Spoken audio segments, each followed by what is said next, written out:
my name is Tracy and I am super excited to be celebrating the Pioneer Library System Summer Learning Challenge with you. So this summer, I'm going to encourage you to read and learn with your friends and family. If you want to learn more about the challenge or sign up today, head out to pioneerlibrarysystem.org.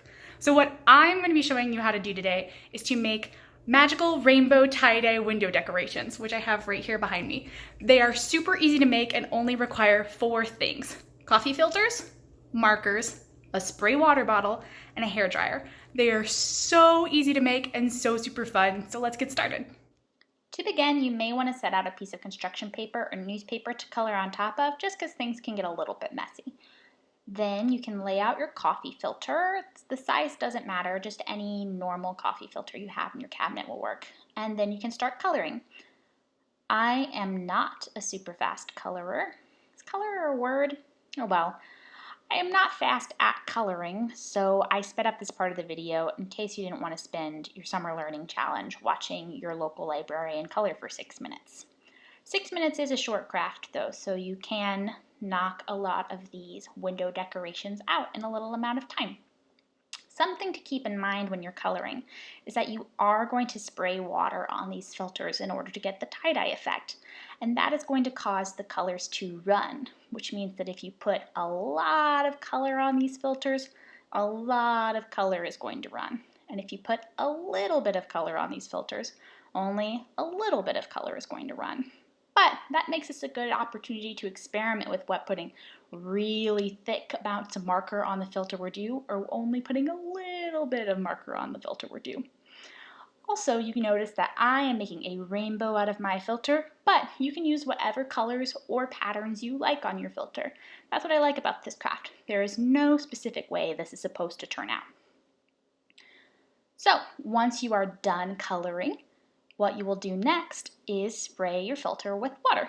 So I just used a normal spray bottle like what I use to mist my plants. And all you do is pick up your filter and spray it with water. I like to spray both sides of my filter with water because I like it to get super wet so that the colors run a lot. I also like to use my fingers to turn the filter around so that the colors drip in different directions. And I like to spread the color with my fingers because I personally like to get a little bit messy whenever I'm crafting. But if you don't have to do that.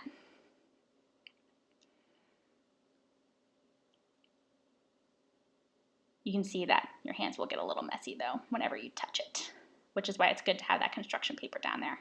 Once you are done spreading your color, then you will use a blow dryer.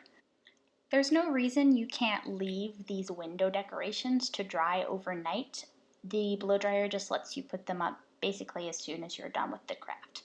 It is nice to sort of do this over the construction paper or newspaper you've laid down because it will sometimes throw some of the marker tinted water onto a surface, but if you're using washable markers, it's really easy to clean up afterward. And once you have blow dried it for a few seconds on each side, all you need is some tape to hang it up and you have a beautiful window decoration. Wasn't that so easy and so fun? As you can see, my quarantine buddies and I had a great time making a little bit of a mess and making these wonderful window decorations. So you may just think that this is a super easy craft activity that you can do at home, but you can also easily turn this into a STEAM activity. You can make a real science experiment out of it. You can talk about how more or less water affects the way that the marker runs down the filter. You can talk about how the color runs different ways whenever you turn the filter whenever it's wet. You can talk about how different colors go together, or you can even use this as an opportunity to talk about how rainbows are made from light and water. There are so many opportunities to make this into a super fun science talk for your family. STEAM can be really, really intimidating, but it doesn't have to be. It can be a super fun art project with your family where you just have a little bit of a conversation about science. You can have a great time. I want to thank you so much for joining me in kicking off Pioneer Library System Summer Learning Challenge. I hope you had so much fun, and you can even count this activity we did today toward the Summer Learning Challenge. Go on to pioneerlibrarysystem.org and log your activities today.